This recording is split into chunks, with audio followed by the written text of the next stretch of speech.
Hey, good morning and welcome everyone to today's webinar, Sugar, Spice, and Everything Nice with Sage Intacct.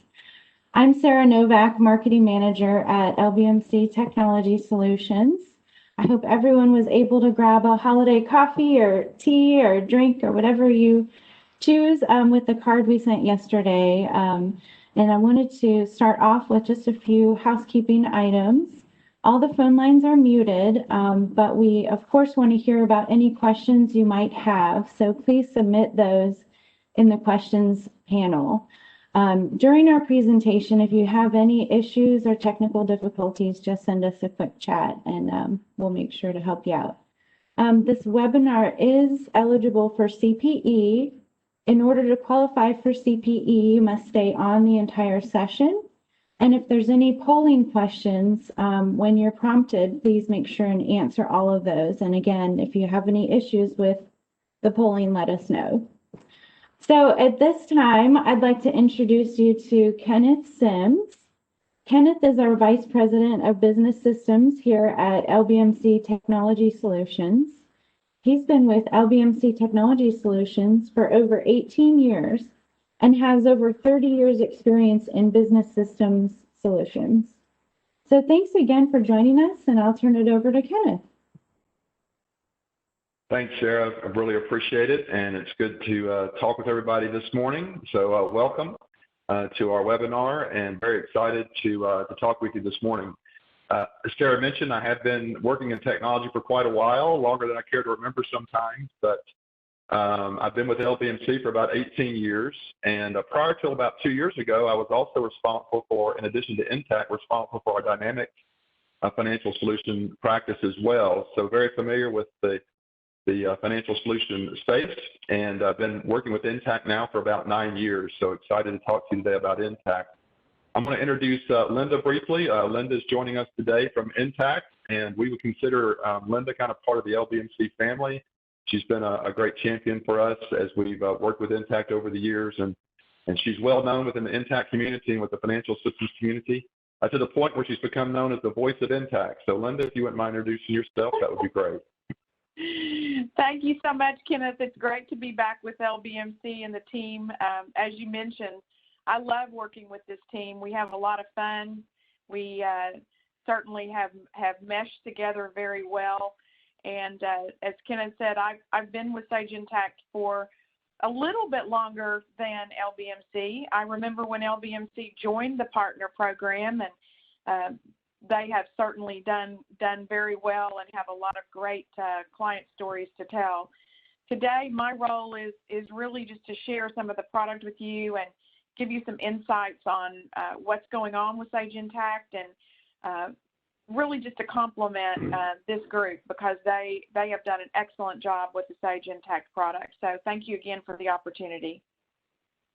Thanks, Linda. So I'm just going to kind of talk about some foundational things that will kind of help support some of the things you're going to see from Linda as part of this presentation. And to start, I just want to tell a little bit about why we picked up Sage Intacct and became an Intacct partner about 9 years ago.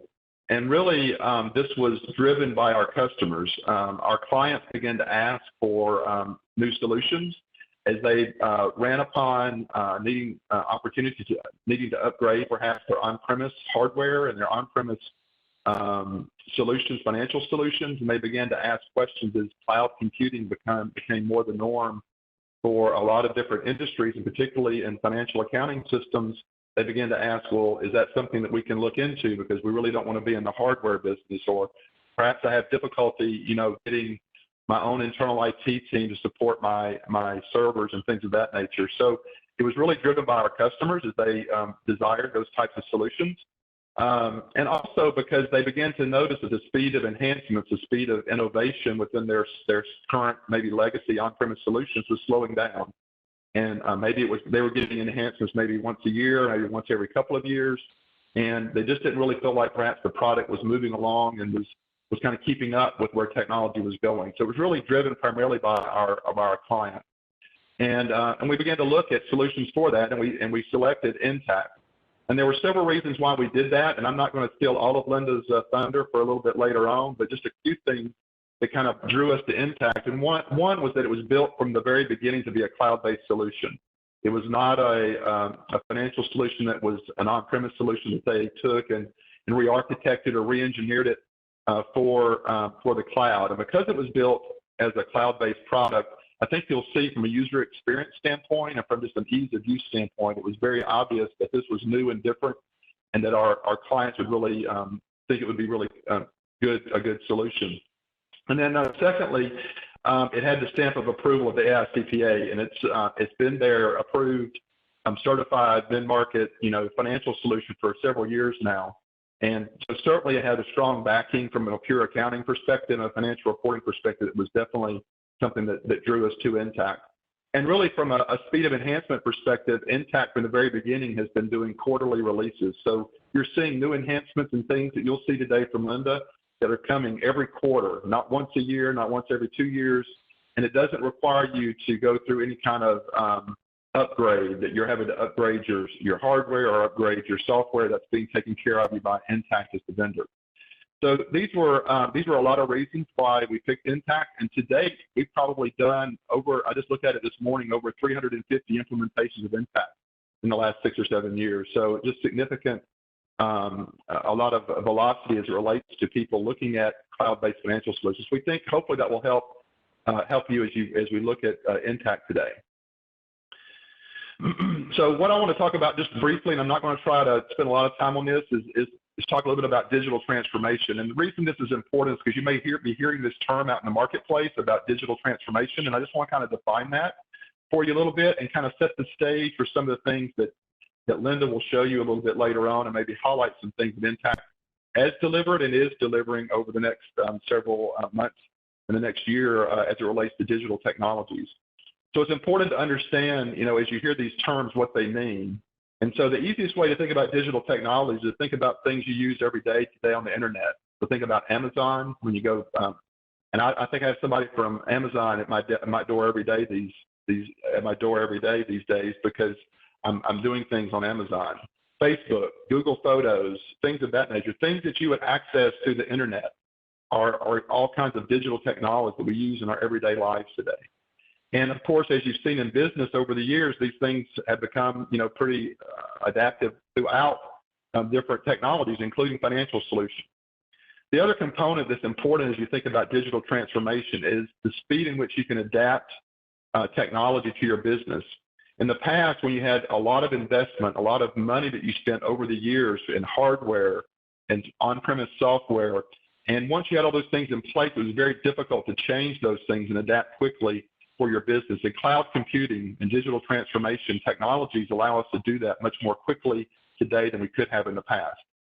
And obviously this is important because as each individual company is trying to gain the competitive edge in their particular industry, being able to have that adaptability, that flexibility and speed to market and able to meet your clients' demands and needs very rapidly is very important. These are all reasons why you need to be thinking about these things we're going to be talking about today. One of the things that helps to kind of conceptualize this a little bit is that when we talk about digitalization and we talk about digital transformation, we're really looking at things that are happening on the far right of this diagram. I don't go anywhere. I live in the Nashville area, and I don't go anywhere without having Waze on because traffic is bad. There's always an accident or a wreck or some reason why I need to make sure I'm getting to the place I'm going in the most timely manner possible. And so the reason that what makes Waze different is that it not only gives me the map, which you see here in the digitization picture here of putting road maps on CD-ROM, doesn't give me some of the basic things that maybe Google Maps did initially when it was delivered. It actually will be getting real-time data from users of the app as well as its own information it's gathering, and it will look at my route, and if it finds a more efficient way for me to get to my destination, it will in real time redirect me.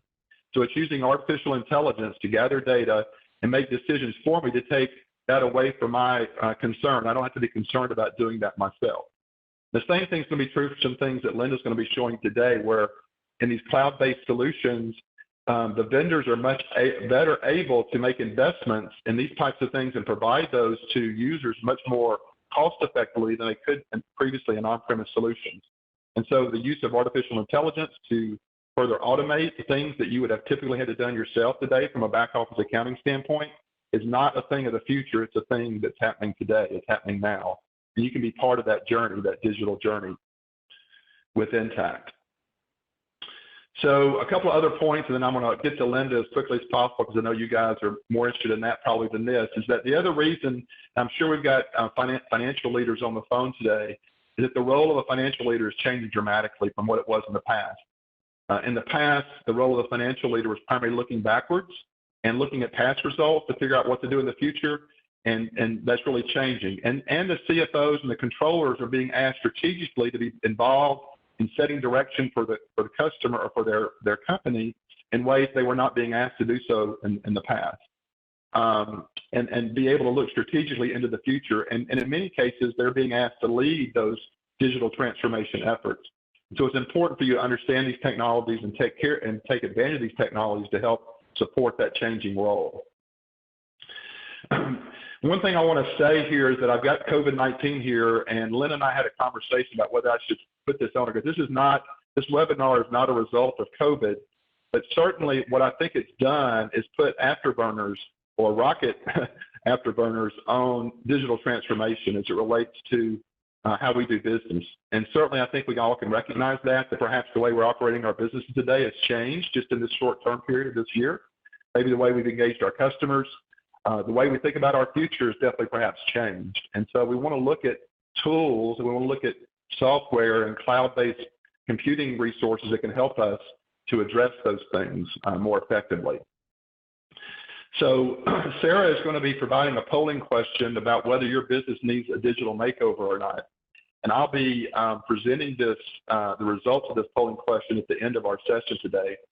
But if you review this list here, just think through the items here and think about if any of these things would align with what you're perhaps facing today.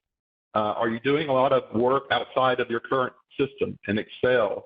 You're not able to maybe distribute that information to all the places in your company you need to do that. You don't have the visibility you needed to the data that you have in the system, whether it's in charts or dashboards, or being able to involve other executives having access to that information.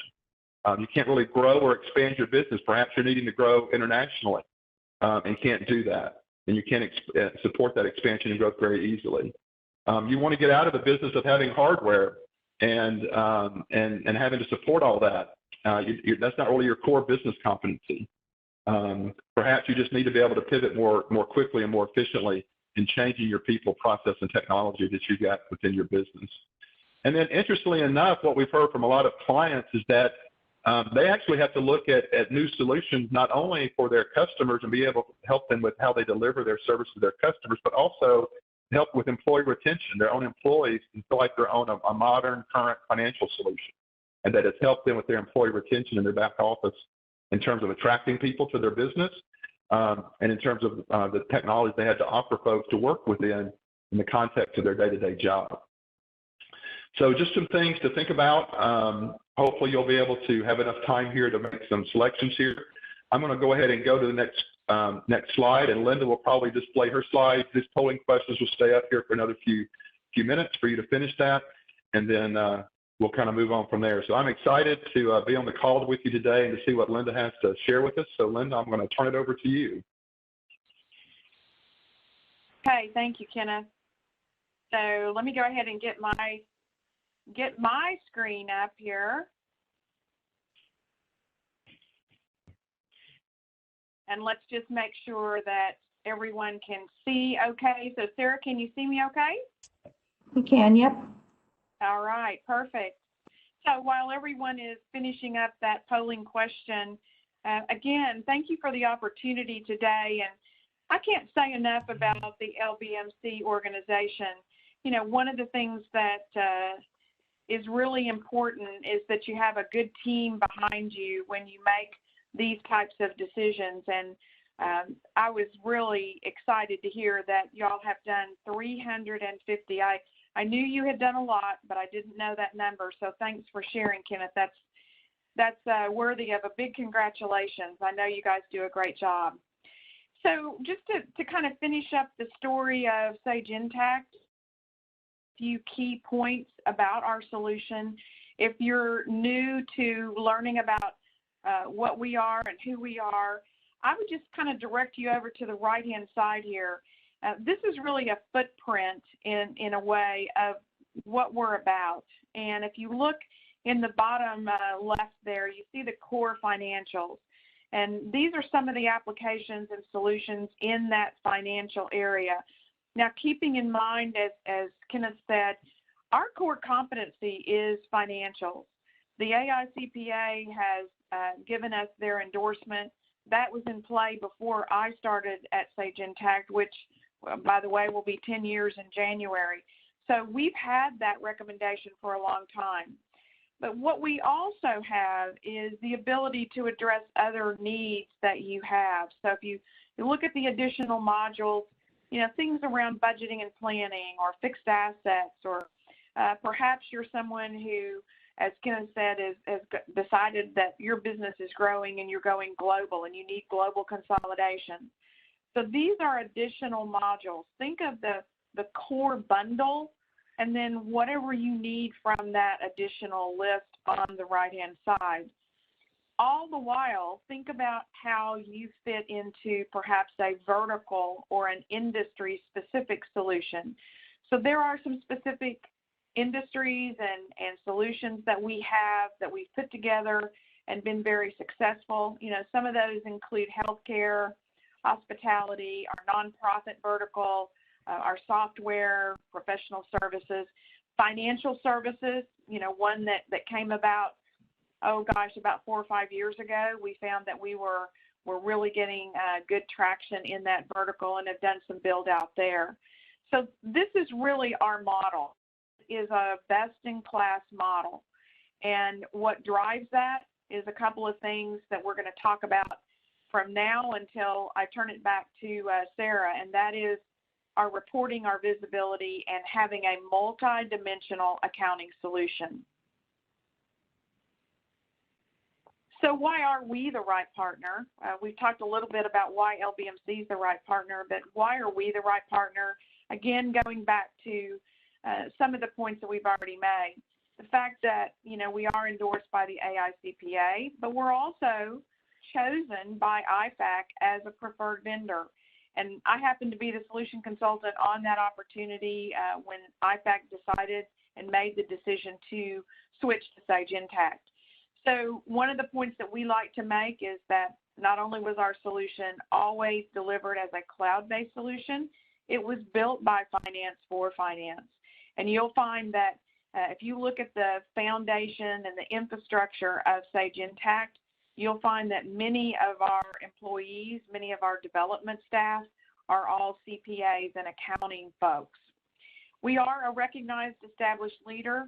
I like to think that we're really a thought leader because we're always pushing the envelope. In fact, we've been recognized for being innovative in what we're coming up with in the product.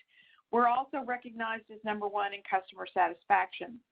And then the last area here is how are we built? And this is not a one and done, if you will. We are built for the long term. We have put together programs and areas of our organization to make sure that you are always going to be taken care of. We have a full Customer for Life program. We've actually been in the business for 20 years. We're not a startup by any means. And we're also backed by the second largest in Europe. So we really are the right partner, and we're happy that LBMC has partnered with us. Just one more little accolade that I wanted to share with you, and for those of you who pay attention to the analysts, Gartner is one that, sorry, that's okay. I'll talk to the slide, even though it's advanced without me touching it. Gartner has recognized us as #1 for the 4th time in the lower mid-sized core accounting solutions. So if that's something that you're interested in, there are several white papers out there that talk about that. We stacked up at the top of the list, competing against other cloud-based solutions. When I say best in class, what does that mean? Sometimes people refer to that as best of breed. We usually use the term best in class. That is our model, and it's different than perhaps other solutions that you either working with today or that you've been exposed to. And that is that we are not going to address every area of your business with such. We're going to partner for those other areas. And best in class really gives you the freedom to choose what's best for each area of your business. So as an example, when you look at this hub and spoke, you see the Sage Intacct is in the middle, and that's where our best in class is. It's that financial area. And then what we want to do is partner with other best in class applications like CRM. Perhaps you're using Microsoft CRM today, your customer relationship management. You've made an investment in that product, in that solution, and you like it. It's working, and you want to keep it. So let's do that. Let's save that investment. Let's protect it, but let's take information out of that solution and bring it into our strong financial core. The same thing is true around, other areas of your business. Perhaps you have adopted some AP automation, or you're using a payroll system. You want that information to come into your financials. That's why choosing a best-in-class solution allows you to do that. We look at what is our mantra. Kenneth mentioned something that's pretty important. Every quarter, we have an update to our solution. And in that quarterly update, we have anywhere from 30 to 50 enhancements. And as we look at what we're doing with the product, we're always focused on these three pillars. The first one is deep cross-industry functionality. The reason this is important is because, as I mentioned, we work across different verticals. What we are always working towards is making sure that we're addressing what's important in those different verticals. What's important to a nonprofit may or may not be important to financial services.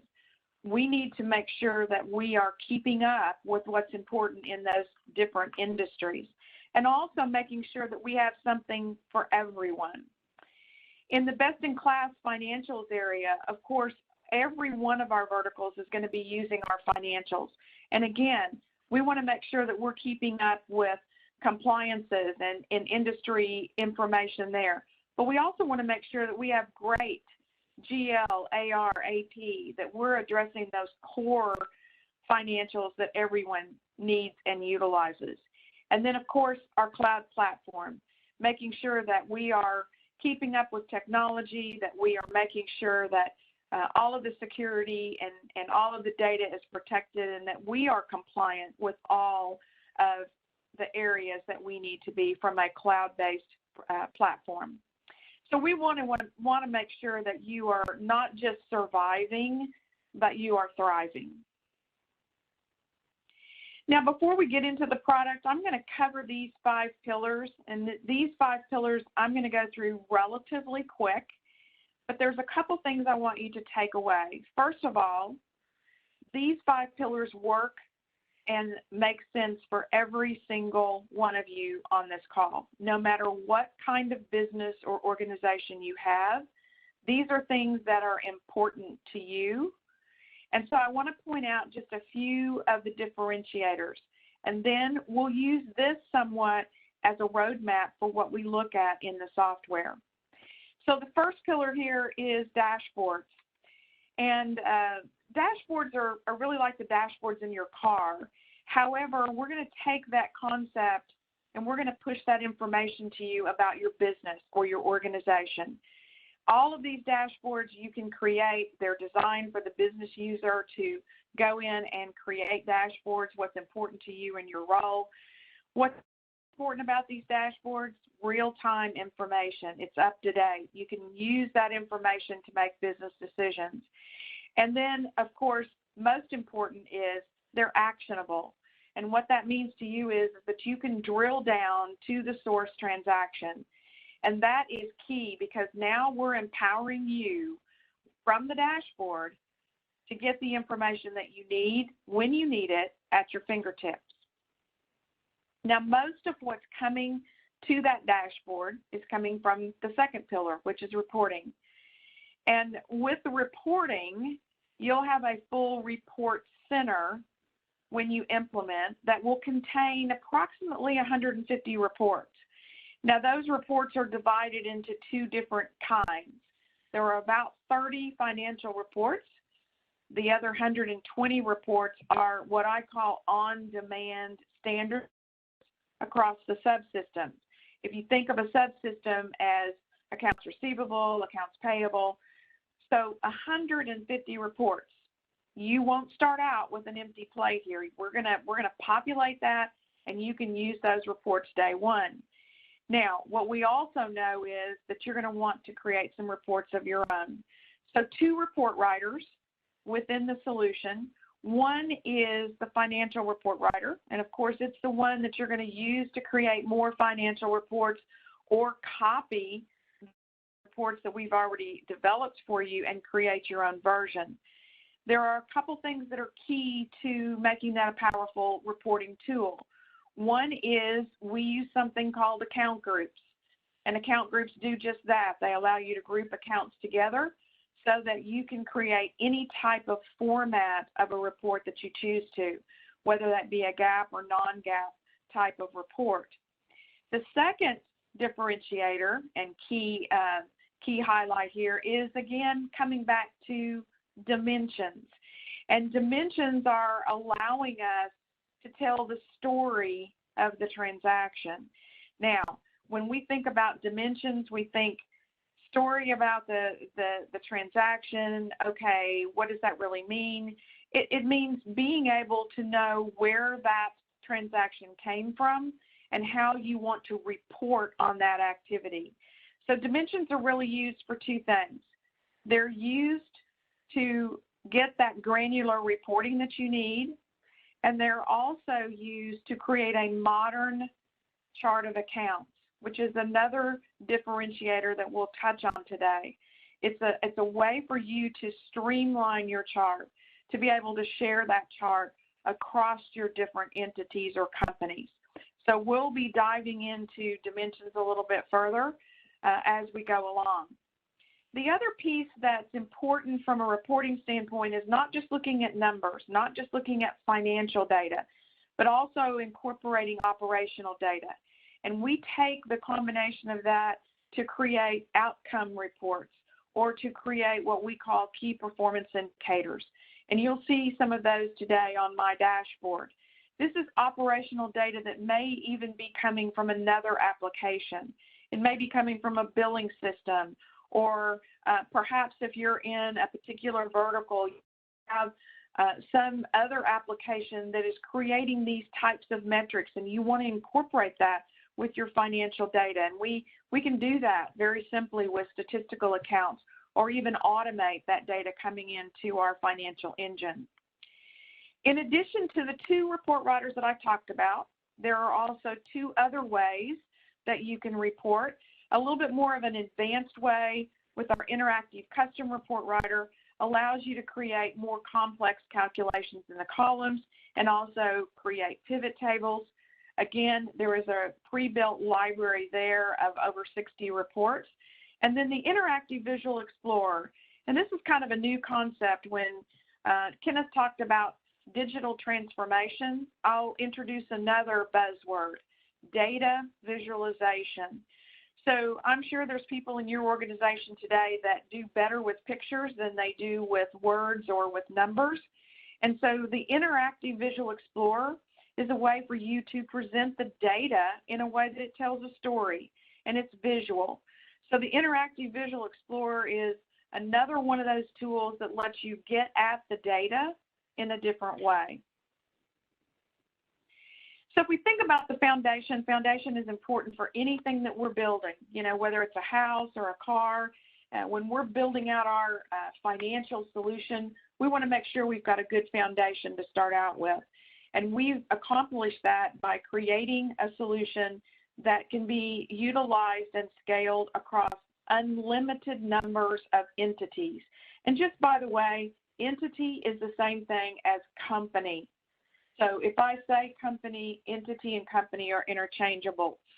So creating multiple entity configurations and also allowing you to have all the multis, so multi-book, multi-currency, being able to use global consolidation if you are a company that needs to consolidate across those countries and currencies. All of your permissions and security. So as we go through today, in case I don't mention it, your users are permissioned, your reports are permissioned, and your dashboards are permissioned. All of that you control when you set up a new user. You can certainly set up all of those permissions. The dimensions, we're going to talk about those again in just a moment. I've got a visual for you that will help you understand dimensions a little better. If you're running the configuration with multiple entities, then perhaps you're interested in inter-entity, and we're going to automate that step for you. We're going to create the do-tos and do-froms. Huge time saver. I was on a presentation yesterday with a prospect, and they were doing the happy dance when I said, we're going to do those journal entries for you. You don't have to do that anymore. They were elated. The other piece with a multi-entity configuration, you do have the ability to share some objects. So what this means is you only need to create one chart of accounts, one vendor master, one customer master, and then you can share those across all of your entities. Huge time saver, reduces errors, and it just makes life so much easier. And the last one there is collaborate. And collaborate, you'll see when we move into my controller dashboard, collaborate is the social media layer with Sage Intacct, and this is what allows you to communicate with other Sage Intacct users about specific transactions. If you think about it, this is a way for you to self-document a transaction and communicate with a hyperlink to someone else for that particular transaction. So you're going to see that in just a few minutes in the dashboard, and I'll show you exactly how that works. Now, the fourth pillar here is probably the most changed pillar, if you will. It would change based on what your requirements are. The key word here is configurable. So these are all examples of predefined workflow that we have set up for these business processes, like automated procure to pay and order to cash. We automate these processes so that you don't have to re-enter information. So once you set up the business process, it's going to flow and populate from step to step. We're going to offer you best practices. However, we're also going to open that up and give you the ability to create your own transaction definitions, which means your process 6 months from now, you don't need to re-implement. You don't need to look for an additional solution because you'll be able to change that process yourself. And many of these processes already have predefined workflow approvals. So that's going to help you get control of things like spend management, and controlling who gets to purchase what and for how much. And the last pillar is integrations. And again, this speaks to our model. That model being that best-in-class, we're architected so that we can integrate with other best-in-class solutions. Now, when we think about integrations, I always say, how much data do you want to integrate and how often? And depending on the answer, I'll either look at an automated type of integration, which is done as an API, an automated program interface with web services, or I'll look at semi-automatic, which is using some of our predefined templates and then doing a CSV upload. So either way, we're going to make that as easy and as simple as we can for you. You may start out with a CSV upload and then move to more of an automatic, one that's going to happen in the background unattended, and you don't have to worry with it. We also, because of that, have a big developer community. We have a separate site that you can go out and join that community. You can get on the site and post questions and see the forum of conversations around APIs. You can also use that community to learn about new things that are happening. So it's just a great way for you to stay connected to other developers. And then, of course, because we have the ability to integrate with other solutions, we have a Sage Intacct marketplace. Today, we have over 240 marketplace partners that we already have integrations to. So this, again, is a way for you to protect the investment of other applications that you may already be using. All right, so I've got a quick polling question. What is your primary tool for reporting financial and operational information. So is it Great Plains Dynamics? Is it Excel? Is it third party? Or does it take all of these for you to be able to do this type of reporting that you need? So as we're thinking about that, you know, a lot of people use different tools, and it's really interesting to know what are people using, how are they getting at their data. You know, one thing that I would say, and this is a metric that I quote pretty often, people think that they don't have a lot of data. In actuality, we have more data today than we've ever had. In fact, the metric there is we have 95% more data today. It's not a matter of do we have it, it's how do we access it and can we access it? So that's really the question. Are you able to get to your data, and how are you getting to that data? All right, so let's go ahead and let's talk a little bit about dimensions.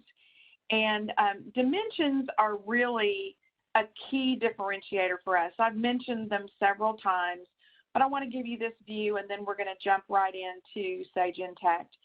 So dimensions, up in the left-hand corner, the standard dimensions. So everyone gets these 7 dimensions. Very common ones that you would relate to: department, vendor, customer. You'll be able to tag your transactions to one or more of these standard dimensions. In addition to that, based on your subscription, you may have some specialty dimensions: project, warehouse, and contracts. Those are ones that come with a subscription. So as an example, if you subscribe to project accounting, you're going to get the project dimension. You're also going to get maybe some dependent dimensions like cost code or cost type. So depending on your subscription, the specialty and the dependent go together. If you find that you don't have enough dimensions, then you can certainly define your own, and that's what's up in the top right-hand corner. So user-defined dimensions. Those work just like the standard dimensions, so you can utilize those to, again, tag your transactions for reporting and getting to that granular level of detail. So let's go ahead and jump into the software. Let's take a little closer look. So Sarah, let me just make sure that my screen changed and it's displaying fine. Yep, you're in Intacct. Okay, perfect. All right, so a few things that I just want to say up front. This is a multi-entity environment. I am managing multiple entities in this one instance of Sage Intacct. That's important because there's no logging in, logging out. I can transact in any of those entities from this one login. I am logged in as the controller today, so I pretty much am super user, and my permissions are all set so that I can not only transact in these 3 entities, but it controls where I can go in the software.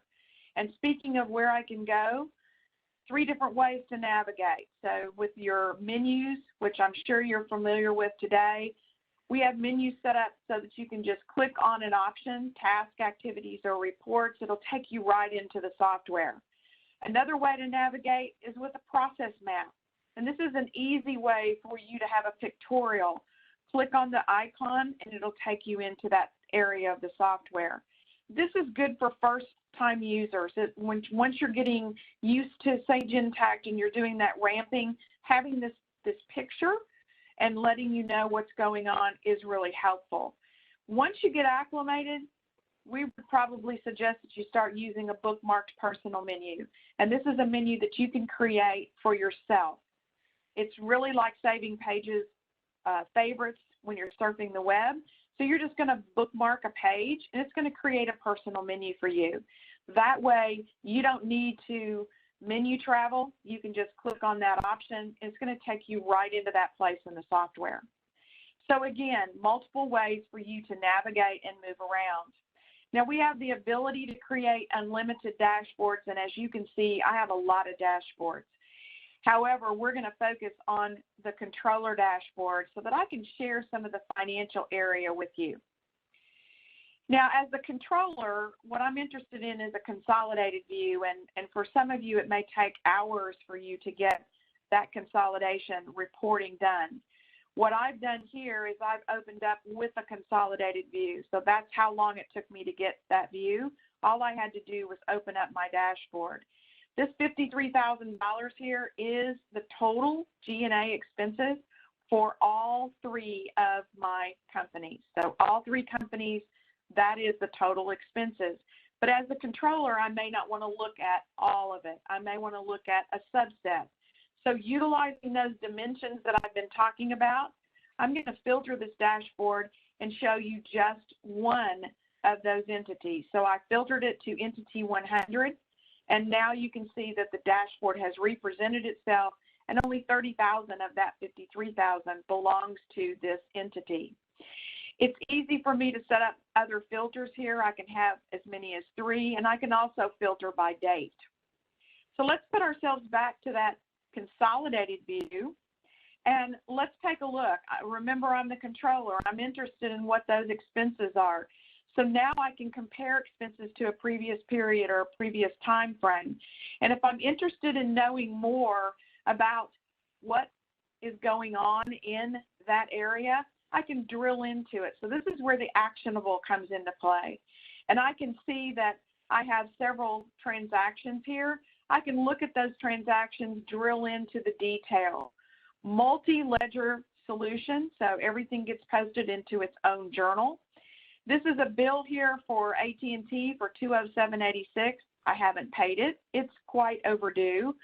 I can have an attachment, so I can attach pictures or documents to any transaction, but I also can see exactly where I am coding this transaction.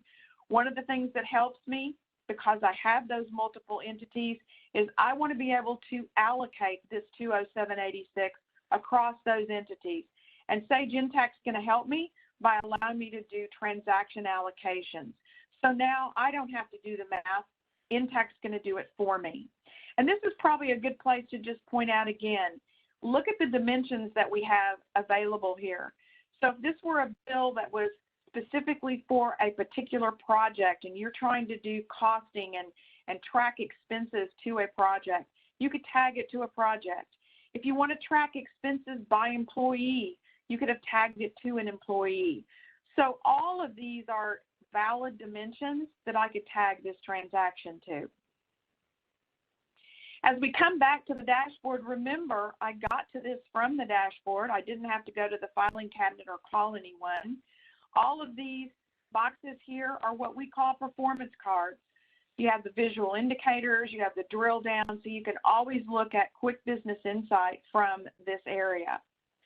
Now, one of the things that the controller is always interested in looking at is the P&L. And what you'll notice here is that, again, I have designed this report with the financial report writer. It's showing me all of my companies, each one in a separate column with a consolidated view. Additionally, I can open up or expand like revenue, which is an account group for me, and I can see the different products. So I have my product lines segregated so that I can see the business transactions by product category. I also have that same drill down capability. So before we were looking at transactions on the expense side, now we're looking at transactions on the revenue side. So when we look at this, we're looking at a customer invoice now. And as we drill into it, we can see that there's been a partial payment made, and we can drill down to that partial payment. We can also see, again, where we coded it here and how we started to lay out that dimensional tracking. If we want to go to the lowest level, to that source transaction, drilling into that sales invoice tells us now the exact item that we sold and what warehouse and the description and the quantity and the pricing. We also have the detail of what's in the history tab. And I would stop here for just a moment and say, this is one of the highlights, both on the sales side and on the purchasing side. Having a history tab does several things. First of all, it is documenting the complete process for me. So this business process started out with a sales order, it went to a shipper, and then to a sales invoice. Every transaction, user date, and timestamp. I can drill into these transactions. I can talk to my customer and give them information while they're on the phone. I can look at this if I'm an internal person, and I can answer my own questions without digging in file cabinets, without sending emails. I also have the ability to look at the cash receipts. So again, I can tell you when I got the check and where I deposited it and how much it was and the check number. And remember, I got to all this information from the dashboard. So having the capabilities of moving this information into your fingertips is so powerful. Now, that's just one of the reports that's here on the controller dashboard. What I also want to share with you is collaborate. And one of the things that we talked about was being able to have that communication with other Sage Intacct users.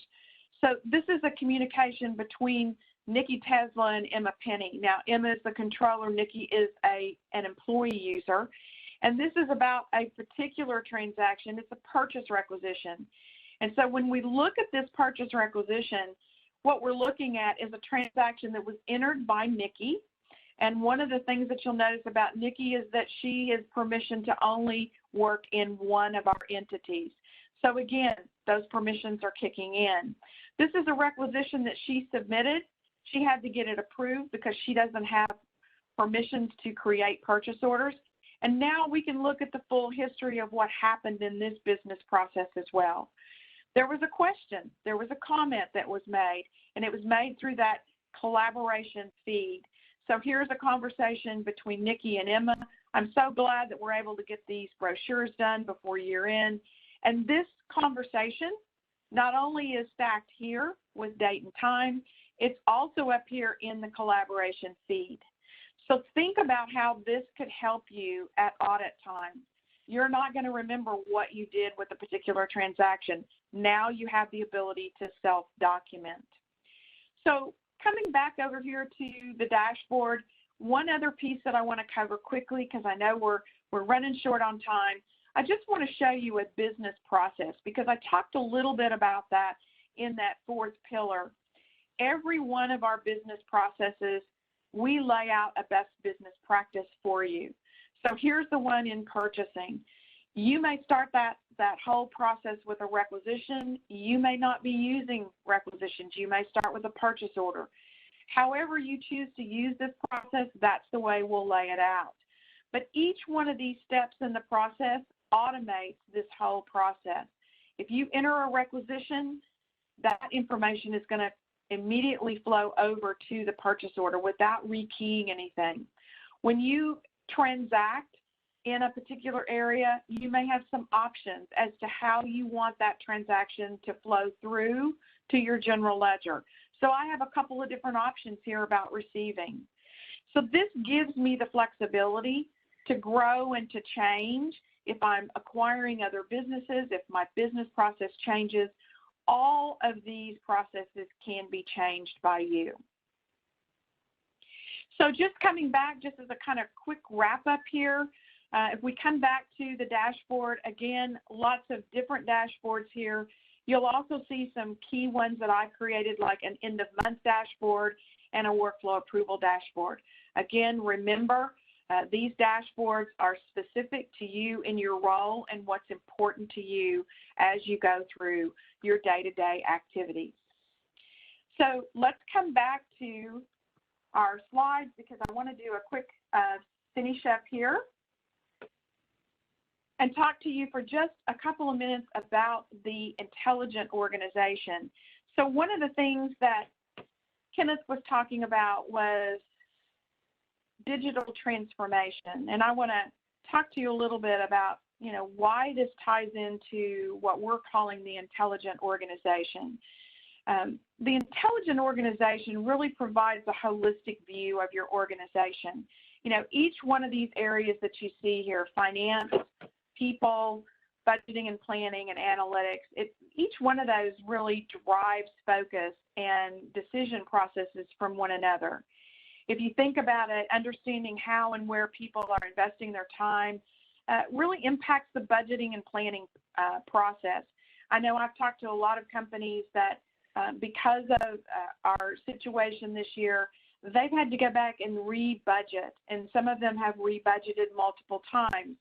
Well, that, impacts your head count, and you need to understand what your people are doing and how your people are being utilized. Also, when you think, analyzing data from both a reporting perspective and from data visualization can give you a really a more targeted approach to a view of performance.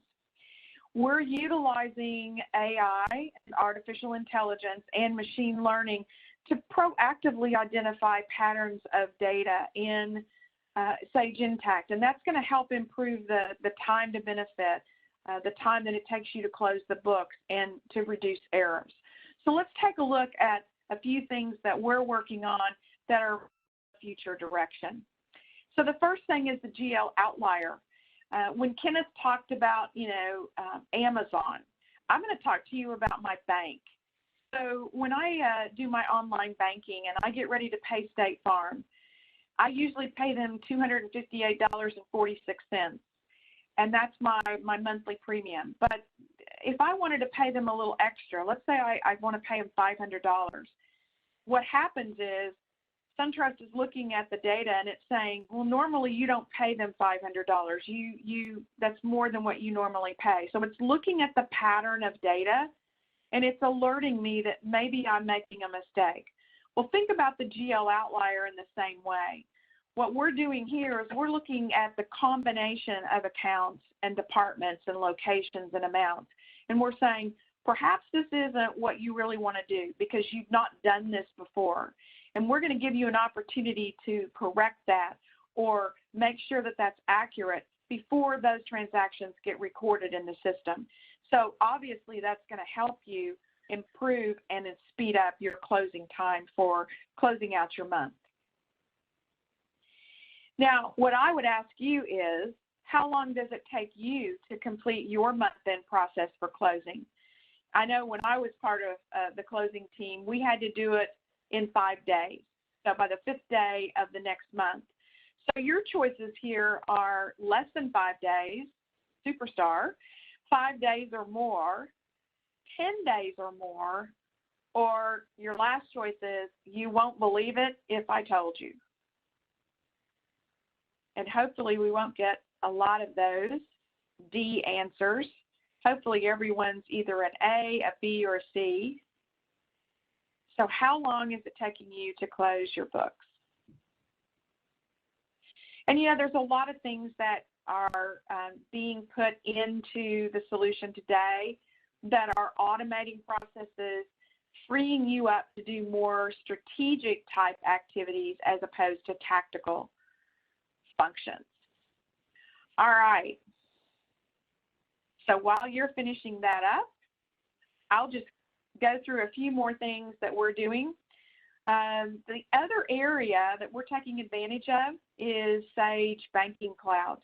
And with Sage Banking Cloud, we're able to automate and speed up processes around vendor payments.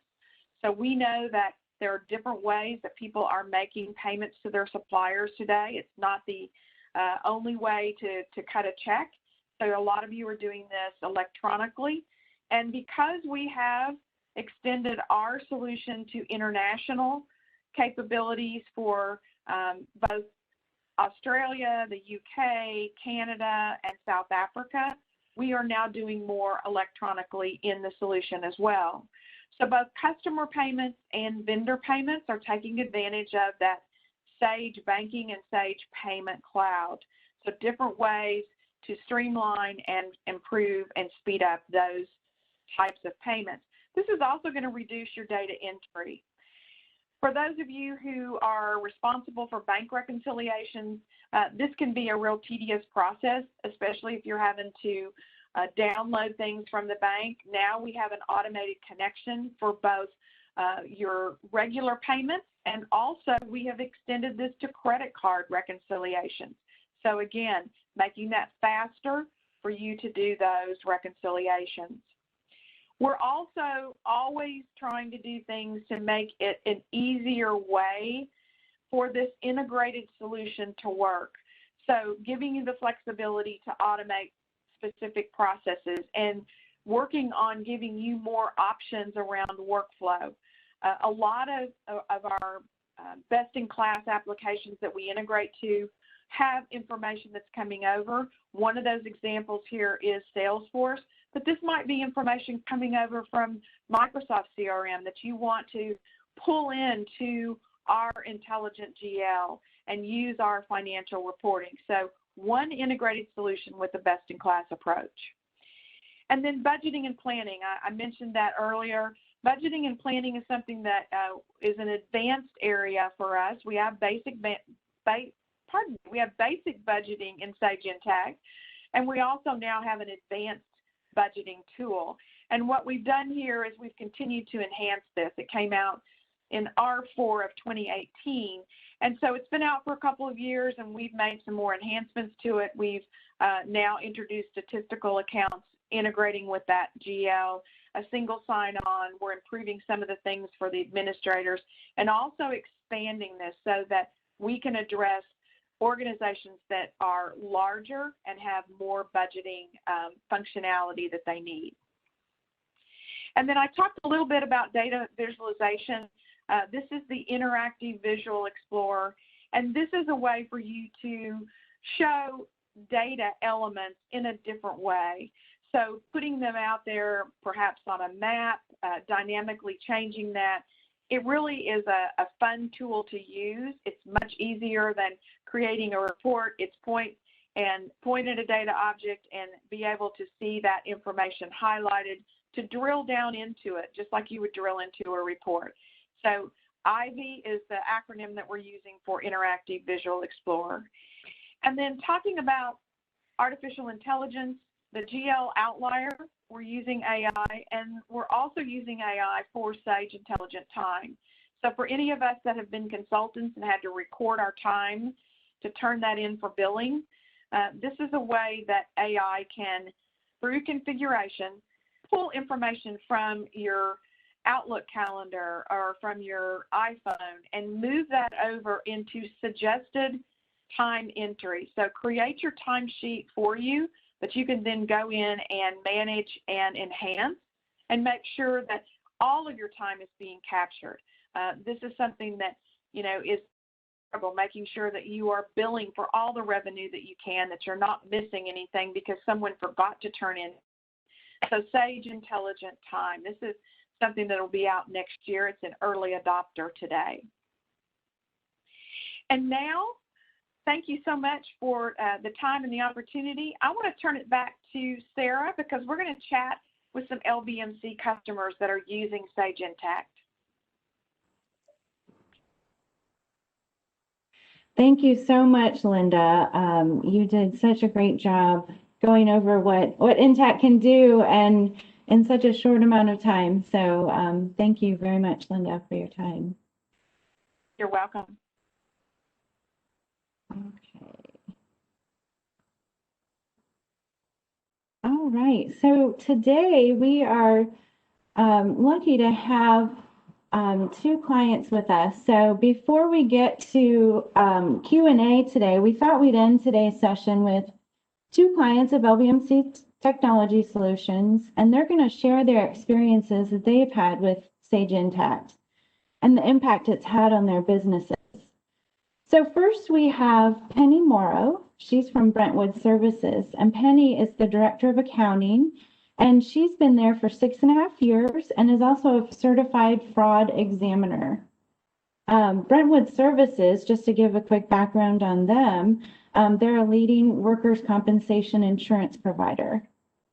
And then we also have Ben Balch from Country Music Association here today. And he's the Director of Accounting and Financial Planning, and he's been with CMA for 7 years.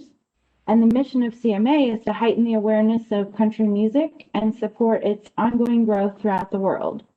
So thank you both for being here today.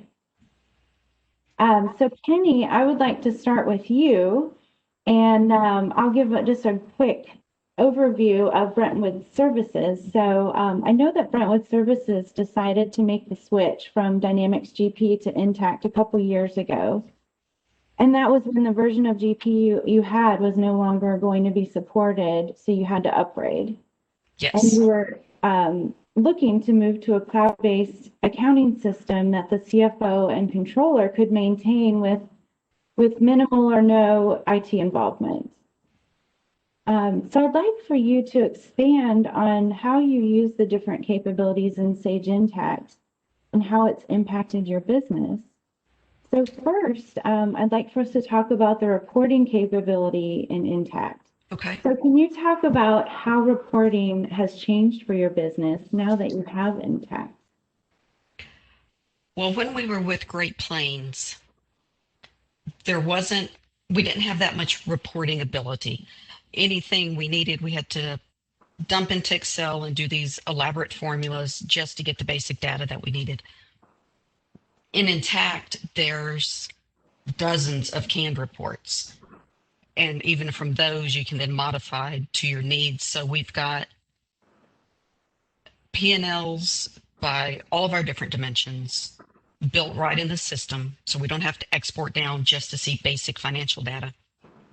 And finally, we're able to do budgeting. We've got budget dashboards that our analysts set up so that each manager can see their budget, nobody else's. We've got some statistical information on their dashboard and then only their department information where they can drill down that we would not ever have been able to do in the prior system, even with the add-on piece that we'd purchased and we're trying. We just were not able to get there. The reporting is so much easier through Intacct. Everything is just a few clicks and you have the information you need. Oh, good. Okay. Next, I wanted to know, I know that your business has many different entities. And so Yes. can you talk about any changes that you have to your processes now that you have Intacct related to all your multi-entities? We have approximately 14 entities set up in Intacct. Only about 6 to 7 of those 14 are consolidating. The rest are client accounts that we're doing the books for. So in Intacct, you can have multiple sessions open at the same time. Whereas the prior software, you'd have to log out, log back in, because if you had multiple screens open, it would use up another user ID. So you basically were locking somebody else out. But in Intacct, you can have as many tabs open as you need. So you can see all of the entities actually under just one screen because of the shared databases of the vendor, GL, and customer files. So you can look at everybody all at once, or if you needed to slice down to lower levels on additional tabs, you can. It just makes functionality so much easier and makes it much easier to get reports for closing workbooks. Because, for example, the 7 consolidating companies, you can pull all of their information on one report. You don't have to open different sessions to get your different entities. You can look at them all, or through the click of a few buttons, you can slim it down to only 1 or 2. That is wonderful. Okay. And I know we talked about month-end close in the presentation, and I just wondered, what you've seen with using Intacct, how it's impacted your month-end close processes and efficiencies. On the prior speaker, I was one of the ones that clicked D on the close question. Okay, you wouldn't believe it?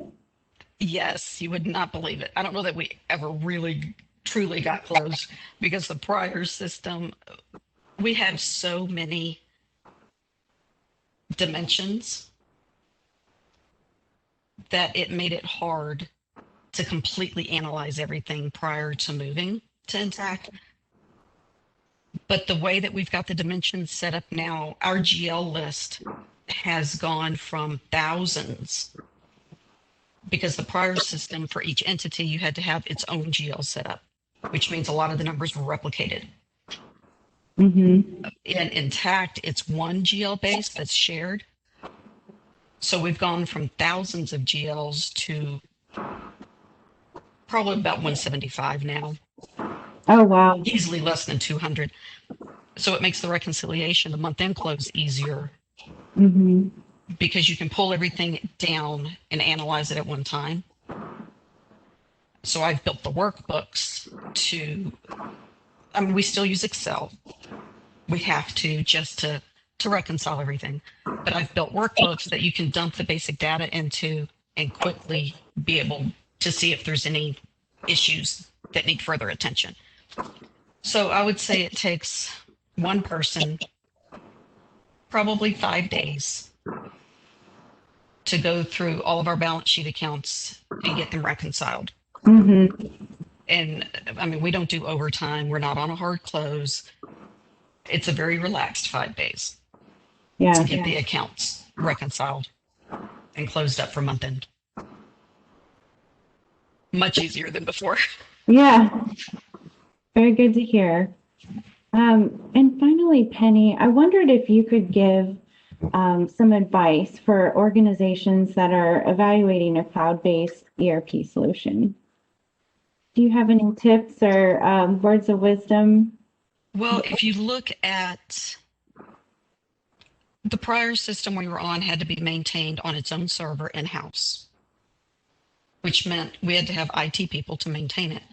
Mm-hmm. If just on that cost alone, it's really a no-brainer to go to a cloud-based system, because you don't have to have a dedicated in-house server for it. Right. Okay. You don't have to have dedicated IT people to service it.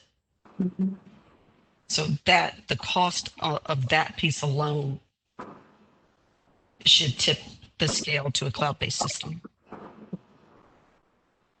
That's a great piece of advice. Great.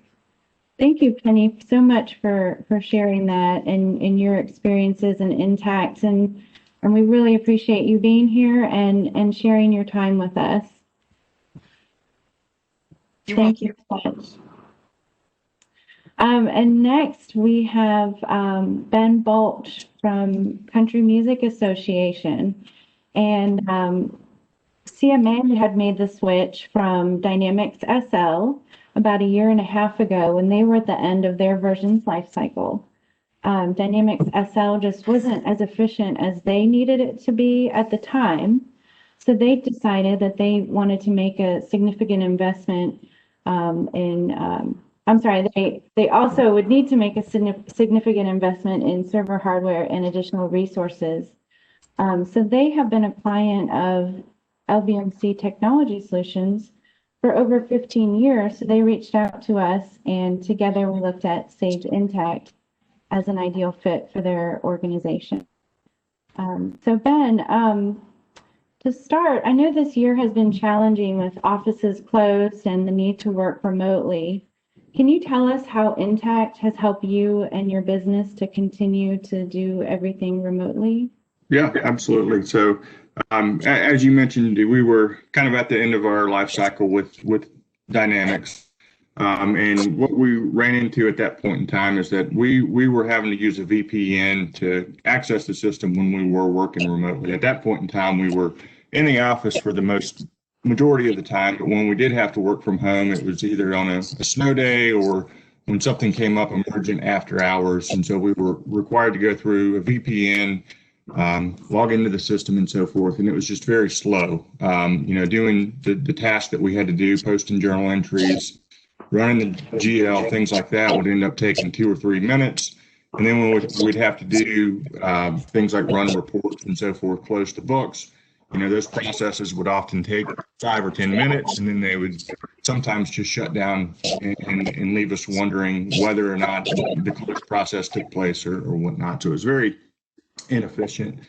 So when we started looking at cloud-based solutions, thank goodness we did make that switch, because we were forced to work And, really, we've been on this cloud-based solution for a year and a half now. And in this work and home environment, it really has been a seamless transition. I've really been surprised and amazed at how well the team, not just the accounting team, but the outside business users that we have that have access to the system, how we've been able to really just keep going without any negative side effects. Great. And I know it can be a lot to move to a new accounting software for both you and everybody else involved. Can you talk about what the transition was like and maybe even the learning curve for Intacct for you in the business? Yeah, sure. So, we worked with LBMC to do the implementation and the transition. So there was certainly some training provided from the technology team that was very helpful. And then Intacct by itself, there's good learning resources available through the software. They have some programs that they have, the Champion program, where they have learning resources and educational material as well. I think Linda did a great job showing how the navigation menus and so forth work. So you can see it's laid out very nicely. It has a good user interface. And once you get in there and start using it on a day-to-day basis, it's very easy to pick up. The screens are very intuitive, and it's generally just a very easy software to learn how to use. One of the features, built-in features that we find very helpful and use on a regular basis is every screen in the top right-hand corner has a help button where you have access to the help center where you can just, type in a question, or if you're on a page, it offers specific help on that page. So it will refer you to articles that are commonly searched on that page, and it lists out all the educational and resources that might help address your question. So overall, it's just, it's one of the easiest softwares I've used to learn how to use it and get in there and hit the ground running. Good to hear. With the reporting available in Intacct, did you see any changes to your business or the way that management uses reports? Yeah, so this is probably one of the biggest areas that we were looking to make improvements in when we were evaluating new software. So just to give you kind of background on the old reporting process. So what we would do at the end of the month, we would close the books, accounting would, and then one of our team members would spend a day after we had closed the books running P&Ls, running general ledgers and so forth, printing those and then distributing to the team members. And by the time the reports got out, they were out of date. And, there's just always that constant lag of out of date reports. So what we were looking for was really a self-service reporting tool. And that is provided through Intacct, and we found that to be very, very valuable. So the way that works is that we have the business users that have access to their P&Ls, and as Linda demonstrated earlier, they go in there, they run their report, it's up to date, it's current, anything that's posted, they can see it from a P&L, they can click on a transaction, drill into it, compare it to budget and so forth, and it's been a huge improvement, and it's a very, very valuable piece of the software. Great. And finally, Ben, do you have any advice for organizations evaluating a cloud-based ERP solution? Yeah, I would echo what Penny said as far as the dedicated, hardware and IT support. That will go away with the cloud-based solution, which is a big benefit. But one of the things that we noticed while we were evaluating new softwares is that the cloud-based solutions, as far as technologies and capabilities, seem to really have come a long way in the past few years as far as enhancements and bells and whistles and so forth. So I would say that if you're looking for a cost-effective solution that provides 24/7 access and real-time financial reporting, that it's kind of a no-brainer that's the route that you would want to go.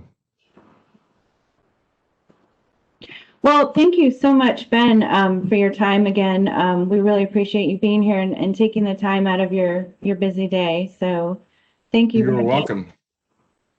for sharing your experience. So now we're going to go to our Q&A session, and let me check the questions here. So Sarah, while you're doing that, I just want to say thank you again to Penny for being so honest about how long it used to take her to close the books. It's always fun to hear someone say, oh gosh, it takes us forever, or it used to take us forever. And Ben, thank you so much for validating a little bit of what I showed in the software. I would just say that we scratched the surface there.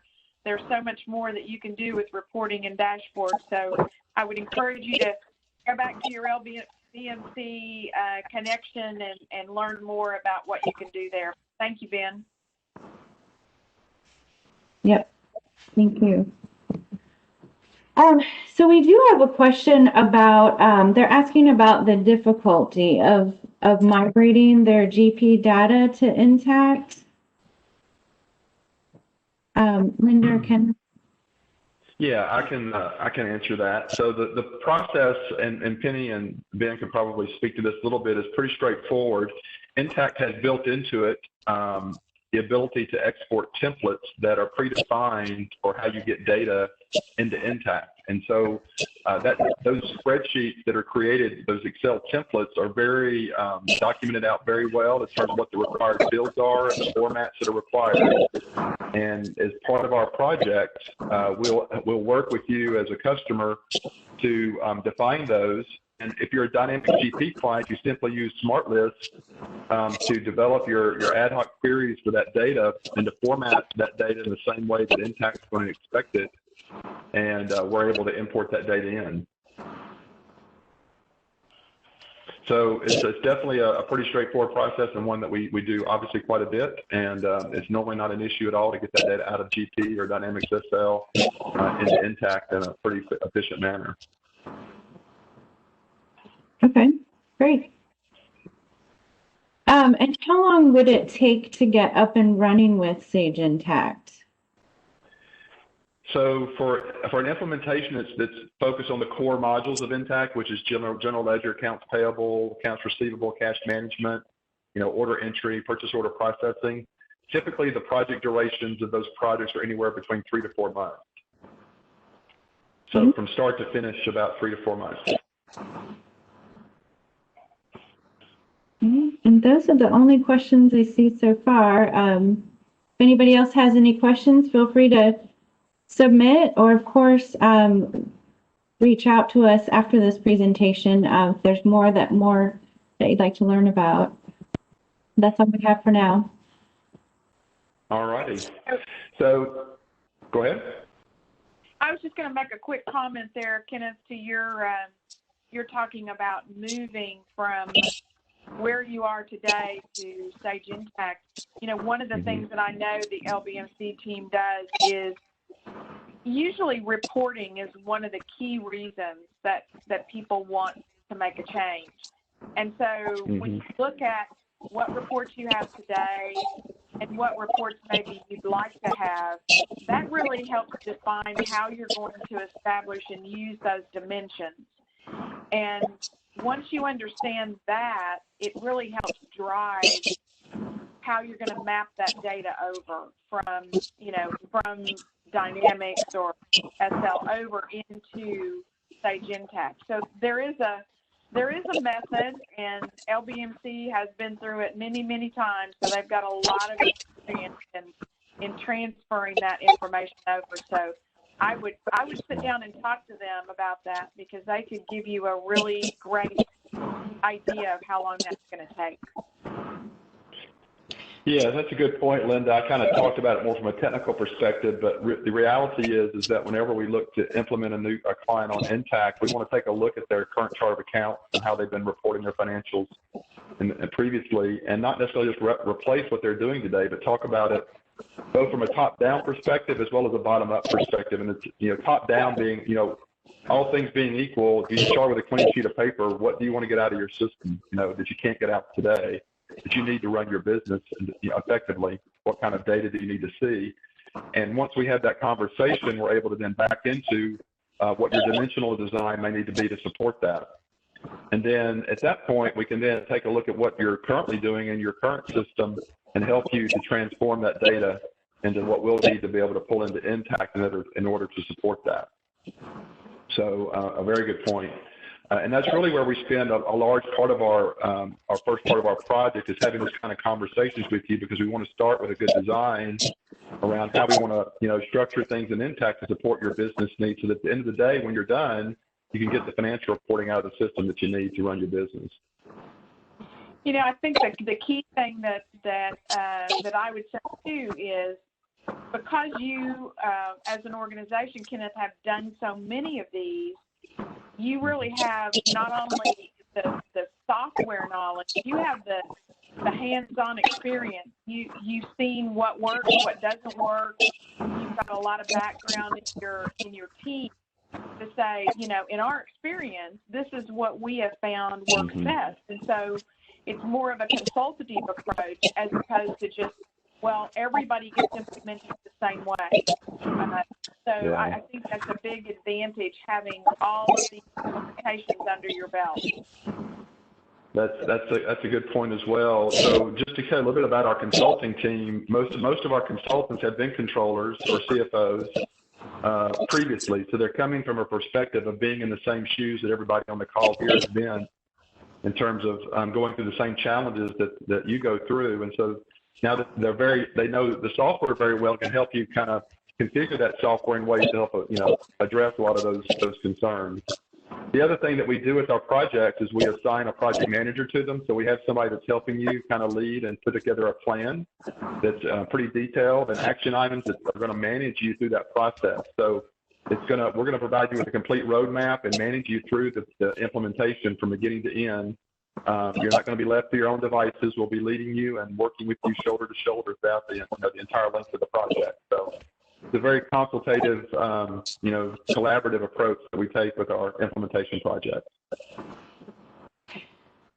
Speaking of that, Kenneth, we had somebody ask, when implementing, is there a better time than not to go live? Is year-end cutoff the best time? And there's a second part to that question, but I'll let you answer that first. Yeah, so that's an interesting question, and one we get quite a bit. At the end of the day, we can go live on any, beginning of any month, because obviously you want to do a transition over a month in. And so there's not really and from that perspective, we're not really restricted necessarily during the time of the year. That being said, we do have a lot of clients who decide to do it, let's say on January 1st, if that's their natural, fiscal year end, or whatever their fiscal year end might be. That certainly makes sense. I would say that in my experience, January 1st go lives are problematic in many cases, because just the way things kind of happen in November, December, in terms of the amount of time you're in the office from the holiday perspective and the vacations and all those kind of things. So it can be challenging. And so if you are looking to go live on like a January 1st, just important that you're getting started early enough in the fall in order to support not to be a big push or effort at the end, because we just kind of know what the holiday season is like, at the end of December. That would be the only challenge there. But outside of that, you're pretty well open, throughout the course of the year to, whatever works best for your company. And, normally what I would recommend is you look at a time during the year that's probably more what I would say your downtime might be, relative to maybe your volumes aren't quite as big. You're not maybe having as many deliverables that you're responsible for delivering from a back office standpoint. Certainly are things to consider as well, in terms of what the right time might be. Yep, good points.